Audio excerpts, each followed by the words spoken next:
Bonjour à tous, le dernier point de Demain nous appartient. Notre actualité du jour portera sur Demain nous appartient. Spoiler, Georges Sen prend à Samuel, Soraya est accusée de trahison sur TF1.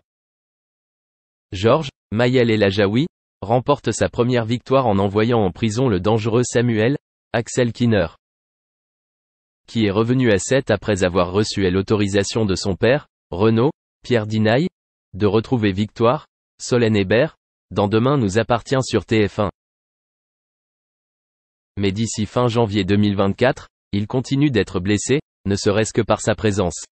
En effet, il est en garde à vue pour avoir renversé un joueur de tennis semi-professionnel et blessé son épaule puis pris la fuite.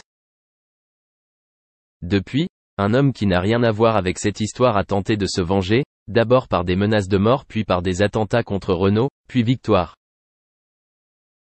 Soraya, Kenza Saïb Couton, hésite longtemps après avoir refusé de protéger le docteur Chardot. Elle finit par accepter car sa dernière dispute avec Victoire portait sur cela et par respect pour la mémoire de sa mère.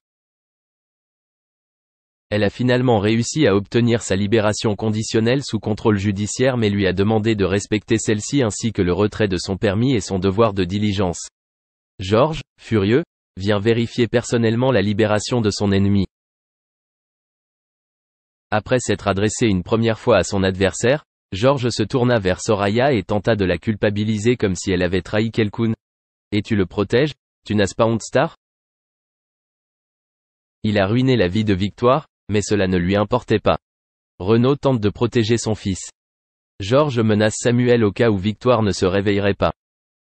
Le gynécologue lui répond. « Au lieu de me gronder, tu ne veux pas savoir qui a fait ça à Victoire ?» Georges s'emporte et veut se battre avec Samuel, mais Soraya le rattrape et l'invite à partir. Le policier pourra-t-il se venger plus tard? Merci d'avoir regardé et à la prochaine vidéo. N'oubliez pas de vous abonner à notre chaîne. En attendant, dites-nous ce que vous en pensez dans la section commentaires ci-dessous. Au revoir. André Boudou, le père de Laetitia Hallyday au passé sulfureux s'est rendu au tribunal de la cité phocéenne.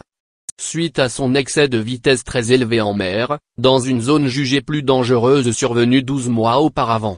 C'est la Provence qui rapporte les faits, expliquant qu'il avait très largement dépassé la vitesse autorisée alors qu'il était en train de conduire un bateau au large de Ramatuelle l'été dernier. En juillet 2020.